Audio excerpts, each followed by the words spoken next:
Good morning, good morning, good morning. Good morning Rajasthan, good morning India, good morning this beautiful world. Good morning, good morning, good morning. Kavita Baisa की राम राम राम राम राम राम। प्यारी प्यारी सुबह की प्यारी प्यारी राम राम। आज धाकड़ सा टॉपिक लेके आई हूँ ना, और टॉपिक नहीं है, मतलब एक ही कमेंट बार बार आया हुआ है, और वो कमेंट है एथिक्स। एथिक्स क्या होते हैं और किस तरह से फॉलो करें, एथिक्स के बारे में पता भी है फिर भी कैसे फॉलो करें, है ना। एथिक्स होते क्या है? नैतिक गुण, है ना। कौन से वाले नैतिक गुण, है ना। जैसे किसी के बारे में बुरा सोचना, है ना, उसके किसी दूसरा पड़ोसी है या कोई भी है ना, आपका जो आपका फ्रेंड ही क्यों ना हो, वो तो आगे बढ़ रहा है और आप पीछे हो, मतलब थोड़ा आगे प्रोग्रेस कर रहा है और आप पीछे हो, लेकिन उसके बारे में आपके मन में ये है कि जेलियसी वाले फीलिंग्स है कि यार ये तो आगे बढ़ रहा है और मैं नहीं बढ़ रहा। तो मतलब इस तरह के जो होते हैं ना गुण होते, मतलब ये जो भावनाएं होती है, भावना क्या है? बुरी भावना है ना, कि दूसरों के प्रति, है ना, अच्छे विचार यानी नैतिक गुण होते हैं, उनको तो एथिक्स बोलते हैं ना। उनको कैसे फॉलो करें, है ना, ये सब बताने आई हूँ। देखिए, जब आप किसी दूसरे को जब तक आप एथिक्स फॉलो नहीं करोगे ना, तब तक ये लॉ ऑफ अट्रैक्शन काम करेगा ही नहीं। चाहे आप कितनी मेडिटेशन कर लो, चाहे कितनी ग्रेटिट्यूड करते रहो, सारा दिन लिखते रहो, ग्रेटिट्यूड वॉक करते रहो, है ना, एफर्मेशन बोलते रहो, एफर्मेशन गाते रहो, कुछ भी करते रहो, लेकिन जब तक आप एथिक्स फॉलो नहीं करोगे, आपके अंदर नैतिक गुण नहीं है, तब तक आप कोई मैनिफेस्टेशन नहीं कर पाओगे। है ना। तो ये सब करना बहुत जरूरी है। कई कमेंट आए हैं, जैसे उन्होंने बोला है कि हम चाहते हैं, लेकिन ले चाह के भी ना चाहते हैं, फिर भी हमारे दिमाग में ऐसे विचार आ जाते हैं दूसरों के प्रति, हम क्या करें, है ना, और ऐसे जेलियसी होती है। देखिए, सबसे पहले तो मैं ये बताती हूँ कि आप जब दूसरों को जितना ये तो हमारे ग्रंथों में तो सब कुछ भरा पड़ा है, हमारी श्रीमद् भागवत गीता में इतना ज्ञान है ना, कि उन्होंने तो विदेशों में तो जो बड़े बड़े राइटर है ना, थिंक एंड ग्रो रिच और पता नहीं क्या क्या है ना, वो उन्होंने तो बाद में लिखा होगा। हमारी श्रीमद् भागवत गीता में इतना रहस्य है, हर एक श्लोक के अंदर इतनी महान बड़ी गूढ़ रहस्य छुपे हुए हैं ना। तो मैं ये बताना चाहती हूँ कि जैसे आप जो चीज दोगे ना, उतनी आपको बदले में मिलेगी, है ना। तो आप क्यों ना आप ब्लेसिंग्स दीजिए दूसरों को। यदि कोई दूसरा प्रगति कर रहा है तो उसकी प्रगति को देख के खुश होइए, वाव कीजिए, वाव वाली फीलिंग आएगी, वाव इनके गाड़ी आई है, हमारे भी आए तो बहुत अच्छा लगे, है ना। जेलियसी मत करवाइए अपने आप को। जब आप ऐसी फीलिंग लाओगे तो आपके दूसरे दिन बड़ी वाली गाड़ी आ जाएगी ना। तो इस तरह से खुद को करवाइए। जब आप धीरे धीरे, क्योंकि हम इतने वो हो चुके हैं ना, इतने अनैतिक हो चुके हैं ना, कि वो हमारे अंदर पूरा ब्लड में समा गया, इसलिए आप उस बात पे नहीं चल रहे हो। तो पहले तो ये सब कीजिए, है ना। और वो ही इंसान है यार, भगवान ने सबको बनाया है ना, ईश्वर ने तो बनाया है सबको। तो आप दूसरों के प्रति ऐसे मत सोचना शुरू करो ना। जब आप धीरे धीरे सोचोगे, अच्छा फील करोगे, तो आप भी एथिक्स फॉलो करने लग जाओगे, है ना। आप में भी नैतिक गुण आने लग जाएंगे। जब नैतिक गुण आएंगे तब आपके बहुत बड़े बड़े मैनिफेस्टेशन होंगे। देखिए, मेरे पास बहुत फोन आते हैं, विदेशों से कॉल आती है ना, जैसे कहते हैं कि हम ना आपके फार्मर्स की हेल्प करना चाहते हैं, बताइए, हम कुआं लगवाना चाहते हैं।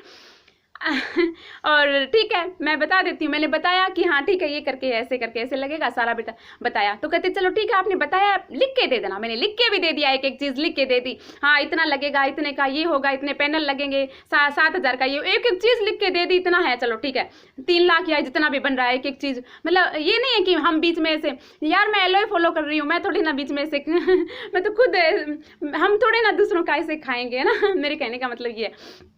तो फिर बाद में जब हम लिख के भी दे देते हैं, फिर बाद में भी पूछा जाता है कंपनियों के नाम बताइए, कंपनी 3-4 कंपनियों के नाम दीजिए। आप वहाँ विदेश में रह रहे हैं, क्या आपको कंपनी का नाम नहीं पता? फिर भी दे देते हैं।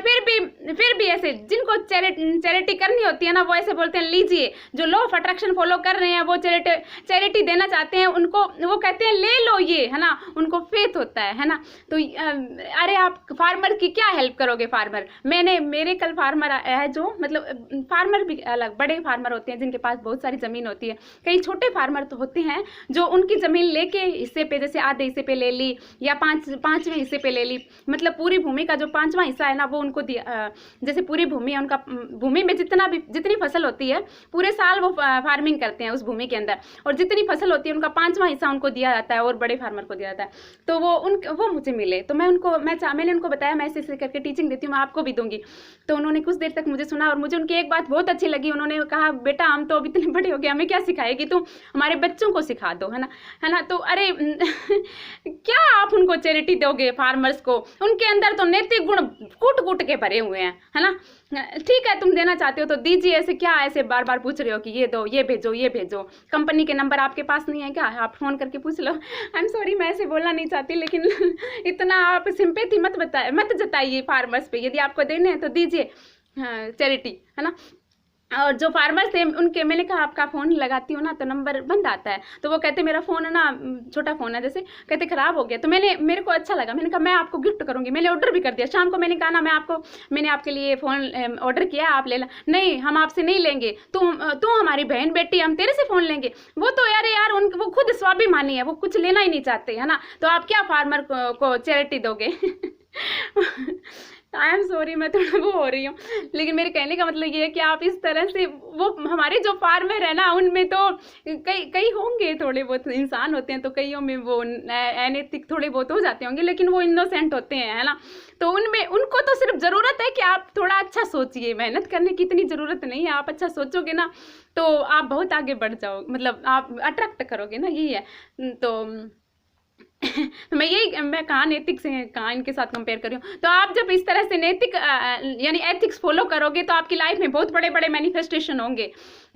और रही बात इनकी फार्मर्स की, तो उन्होंने वो जो फ़ोन लिया था ना, जो मैंने फ़ोन ऑर्डर किया था, उन्होंने लिया ही नहीं मेरे से फ़ोन, है ना। तो कहाँ कुआ कहाँ है, आपको लगाना है तो लगाइए ऐसे ही ना, बोल के क्या ऐसे करना ना। एक बार की बात है, मेरे मम्मी पापा बात कर रहे थे रात को, मतलब मैं सो रही थी और वो कहते क्या है इस खेती करना तो बहुत ही है, क्योंकि बचा ही नहीं इस बार तो, है ना। अभी की बात है, मतलब जब मैं सरसों के बारे में बता रही थी कि मैं हमारे सरसों का बीज है जो मेरे दीदी के ससुर वो लेके गए थे, उनके 3 क्विंटल सरसों हुई थी, तो उनको बताया उन्होंने कि हमारे इतनी हुई, तो उनको टेंशन हो गई कि ना इनके वो सेम बीज था, हमारे पता नहीं कितनी होगी, कम ही होगी, है ना। तो मेरे पापा बात कर रहे थे माँ के साथ कि क्या है, इससे अच्छा तो खेती करना तो है, खेती तो क्या करें, कुछ बचता ही नहीं है, ऐसे सोच रहे थे। तो मतलब यार ये इतना आप मानोगे नहीं, रात को मेरे पापा क्या फार्मर्स होते हैं, वो रात को, हम तो ठंड में सोए होते हैं और वो रात को पशुओं की रखवाली रखने के लिए कि कोई चारा न खा, वो चारा क्या फसल न खा जाए, वो जो पशु होते हैं, आवारा पशु होते हैं ना, तो ये बहुत वो करते हैं। मैं चाहती हूँ मैं और मुझे पता है मैं जो सोच रही हूँ ना वो बहुत ये फॉलो करेंगे, और जिस दिन इन्होंने फॉलो कर लिया ना तो ये तो एथिक्स फॉलो कर ही रहे हैं, और ये जिस दिन इन्होंने अपनी सोच बदली, यानी लॉ ऑफ अट्रैक्शन फॉलो करने लगे, तो बहुत आगे जाएंगे। फिर ये आपको चैरिटी देंगे। आप इनको क्या चैरिटी दोगे, जो फार्मर्स है ये आपको कहेंगे ले जाओ, है ना, इतनी फसल होने लग जाएगी। तो आप एथिक्स फॉलो कीजिए, आप एथिक्स फॉलो करोगे, जब आप अच्छी भावनाएं रखोगे, जब आप दूसरों को ब्लेसिंग्स दोगे तो आपको भी ब्लेसिंग्स मिलेगी, है ना। तो इस तरह से आप करोगे तो आपकी लाइफ में भी बहुत अच्छा होगा। देखिए मैंने 2016 में मैंने भी सोचा था ऐसे कि जब मैं लॉ ऑफ अट्रैक्शन फॉलो नहीं करती थी, हर लड़की का सपना होता है, मैंने ऐसे सोचा था कि मेरी शादी ना डॉक्टर से होनी चाहिए ना, और ऐसा होना चाहिए। और उस टाइम यार फिर मैंने सोचा यार कहाँ डॉक्टर कहाँ ना, रिजेक्ट किए जाते थे मुझे कि काली लड़की है। 1-2 बार किया, सिलेक्ट भी किया किसी ने, तो हमें पसंद नहीं आया, वो आगे वालों का जो भी था ना। तो मैंने 2016 में सोचा था कि मेरी शादी डॉक्टर से होनी चाहिए और ऐसा होना चाहिए।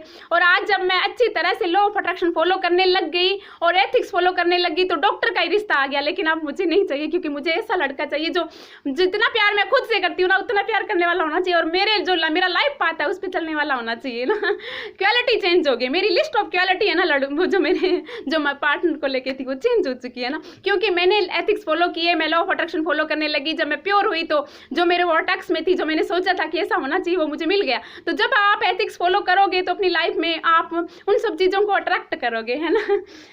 वह शक्ति हमें दो दया निधि, कर्तव्य मार्ग पर डट जाए, पर सेवा पर उपकार में हम जग जीवन सफल बना जावे।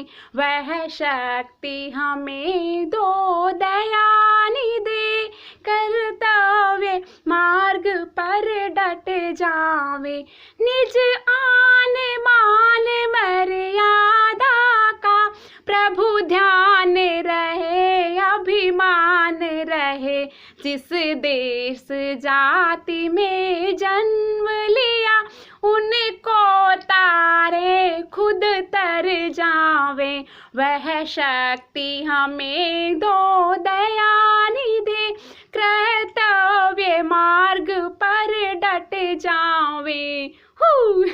है ना। तो आप इस तरह से जब आपके मन में ऐसे होगा कि हाँ हम तो अब प्योर हो जाओगे ना, फिर आपके मैनिफेस्टेशन होंगे, है ना। Okay, thank you thank you thank you so much. I love you, I love you, I love you.